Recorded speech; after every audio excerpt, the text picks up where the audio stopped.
स्वागत है प्यारे बच्चों। आज हम 7वीं कक्षा के हिंदी विषय का चौथा पाठ देहात और शहर इसका अभ्यास करेंगे। इस पाठ के लेखक का नाम है अभिषेक पांड्य। इनका जन्म 29 जनवरी 1992 मुंबई महाराष्ट्र में हुआ। समसामयिक विषयों में अभिषेक पांड्य जी की विशेष अभिरुचि एवं लेखन रहा है। तो बच्चों, इस पाठ में 2 पत्र दिए गए हैं। प्रस्तुत पत्रों में लेखक ने देहात और शहर के अपने सुख दुख एवं बढ़ती हुई जनसंख्या के अभिशाप पर अनेक सुझाव दिए हैं। इस पाठ में पत्र के माध्यम से शहर और देहात की वर्तमान स्थिति का वर्णन किया गया है। एक और जहां देहातों में धीमे विकास के साथ साथ बेरोजगारी, गुटबाजी, झगड़े, अशांति, सुविधाओं का अभाव है, वही दूसरी ओर शहरों में चमक दमक तो है, पर साथ ही भीड़, प्रदूषण, गंदगी जैसी अनेक समस्याएं हैं। तो चलो बच्चों, पाठ की शुरुआत करते हैं। प्रिय मित्र शहर, नमस्कार। कल तुमसे बात हुई। मेरे सुख दुख के संबंध में पूछा। धन्यवाद। बहुत सारी बातें मन में है, सब कुछ दूरध्वनि पर कहना मुश्किल है। सोचा पत्र ही लिखूं। अब मैं अपना दुखड़ा क्या रोऊं। चलिए इस बार कुछ अच्छी बातें भी तुमसे साझा करता हूँ। जो यहाँ पर साझा करना, इसका मतलब होता है बांटना। यानी कि देहात शहर से कह रहा है कि मैं अपनी कुछ बातें हैं जो तुमसे साझा करना चाहता हूँ, तुमसे कहना चाहता हूँ, तुमसे बांटना चाहता हूँ। डिजिटल क्रांति का थोड़ा असर हमारे गांव में भी दिखाई पड़ने लगा है। तो बच्चों, यहाँ पर डिजिटल क्रांति यानी कि डिजिटल क्रांति एक ऐसी क्रांति है जिससे हमारे दैनिक जीवन से जुड़ी बहुत सी चीज़ें ऑनलाइन हो गई है। जैसे बिजली या फ़ोन का बिल जमा करना हो या ट्रेन, बस आदि में बुकिंग हम घर बैठकर भी कर सकते हैं। हम ऑनलाइन कोई भी चीज़ मंगवा सकते हैं। फेसबुक, ट्विटर आदि के द्वारा आज हम सभी पूरे विश्व से जुड़े हैं। इसे कहते हैं डिजिटल क्रांति। तो यहाँ पर देहात शहर से कहता है कि डिजिटल क्रांति का थोड़ा असर हमारे गांव में भी दिखाई दे रहा है। मोबाइल के माध्यम से नित्य नवीन सूचनाएं हम तक पहुंचने लगी है। स्वच्छ ग्राम स्वस्थ ग्राम परियोजना घर घर तक पहुंच गई है। ग्रामजन भी शिक्षा, स्वास्थ्य, रोजगार, खेती के नवीन औजारों और आधुनिक खेती की पद्धतियों को थोड़ा थोड़ा जानने लगे हैं। घर घर में शौचालय जैसी सुविधा के प्रति लोग जागरूक हो रहे हैं। हालांकि कुछ परेशानियां अब भी वही की वही है। पीने का पानी लाने के लिए दूर दूर तक जाना पड़ता है। मेरे यहाँ विद्यालय तो है, पर उसमें आवश्यक सुविधाएं नहीं है। महाविद्यालय तो हमारे गांव से बहुत दूर है।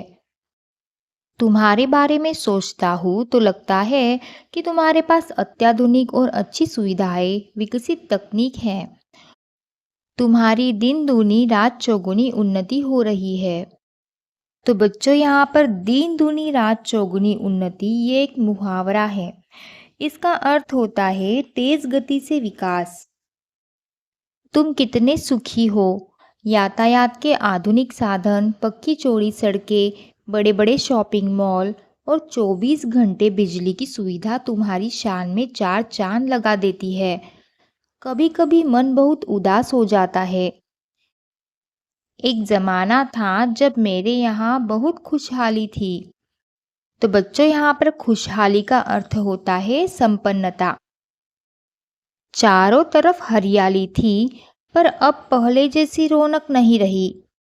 तो बच्चों, यहाँ पर रौनक शब्द का अर्थ होता है चमक दमक। यानी कि देहात शहर से कह रहा है कि चारों तरफ हरियाली थी, पर अब पहले जैसी चमक दमक नहीं रही। मैं असुविधा, बेरोजगारी, आपसी झगड़े, गुटबाजी, अशांति जैसी समस्याओं से घिरता जा रहा हूँ। यहाँ के कुछ अशिक्षित और अल्पशिक्षित लोग परिवार कल्याण के प्रति आज भी उदासीन हैं। तो बच्चों, यहाँ पर अल्पशिक्षित शब्द का अर्थ होता है कम पढ़ा लिखा, यानी जिसकी पढ़ाई लिखाई बहुत ही कम हुई हो। यहाँ पर देहात शहर से कहता है कि यहाँ के कुछ अशिक्षित और अल्पशिक्षित लोग परिवार कल्याण के प्रति आज भी उदासीन हैं। जनसंख्या भी बढ़ रही है, उनके लिए यहाँ काम धंधा नहीं है। रोजगार की तलाश में लोग शहर जा रहे हैं। यहाँ काम के लिए मजदूर नहीं मिल रहे हैं।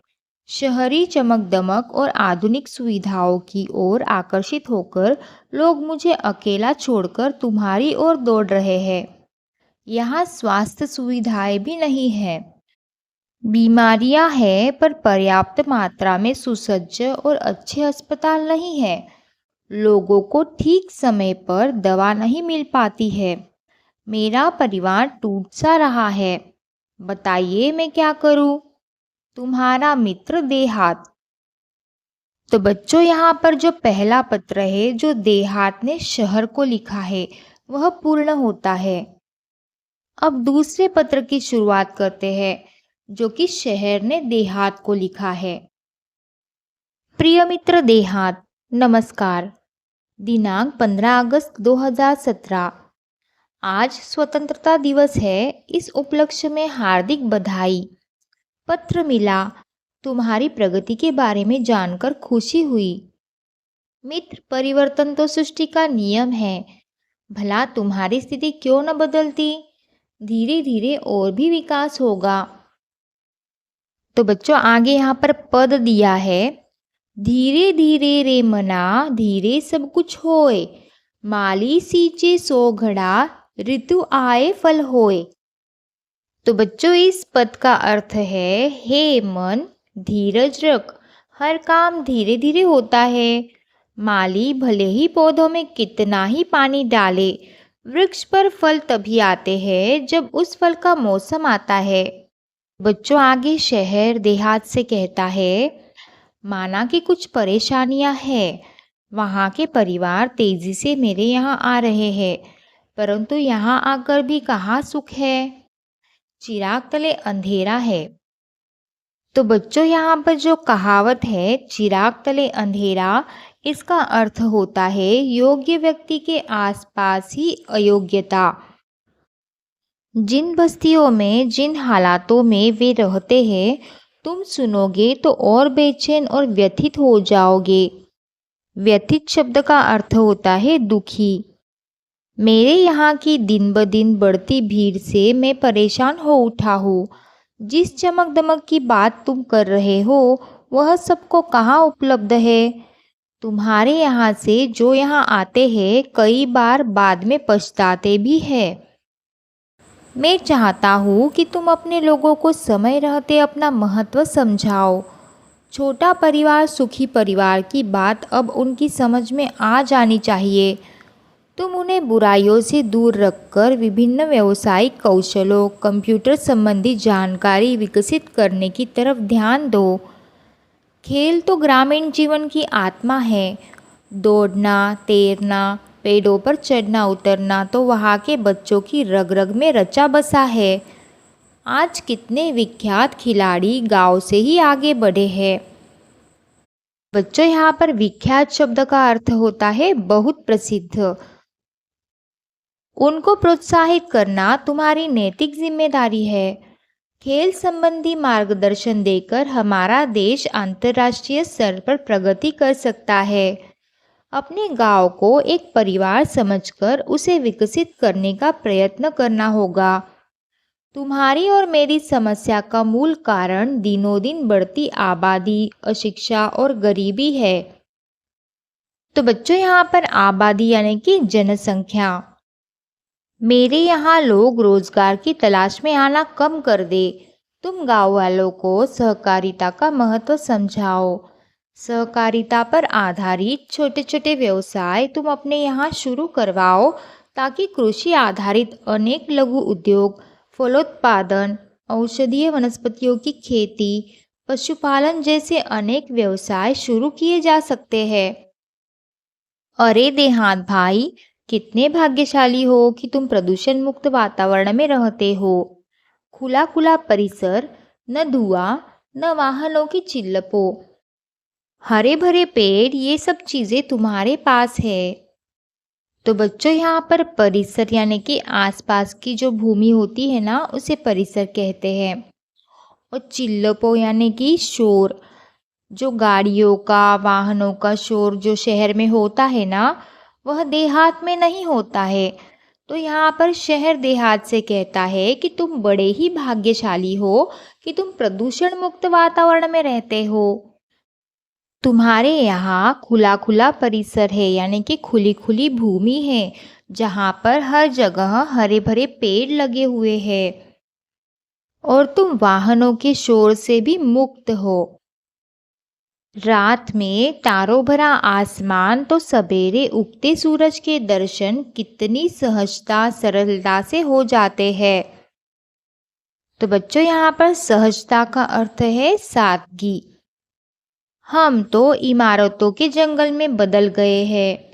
खुला आसमान, बड़ा मैदान हमारे लिए कितने अनमोल एवं दुर्लभ हो गए हैं, ये तुम नहीं समझ सकते।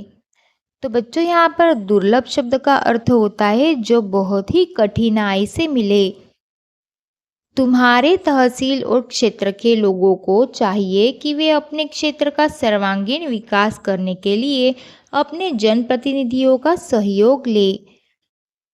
तुम्हारे यहाँ जो बच्चे विद्यालय में पढ़ रहे हैं, यदि अभी से उन्हें सही दिशा, उचित मार्गदर्शन दिया जाए तो भविष्य में वे ही हम सबकी व्यथा कम कर सकते हैं। वे ही हमारे आशा स्थान है। तो बच्चों यहाँ पर मार्गदर्शन शब्द का अर्थ है मार्ग दिखाना, सही राह दिखाना। मुझे पूरा विश्वास है कि उन पर अवश्य ध्यान दिया जाएगा। तुम्हारा अपना शहर। तो बच्चों यह पाठ यही समाप्त होता है। आई होप आपको यह पाठ समझ में आया होगा। यह वीडियो देखने के लिए सभी का बहुत बहुत धन्यवाद। अगर यह वीडियो आपको हेल्पफुल लगी तो इस चैनल को ज़रूर सब्सक्राइब करें और नई वीडियोस की नोटिफिकेशन पाने के लिए साथ में जो बेल आइकॉन दिया है उसे प्रेस करना ना भूलें।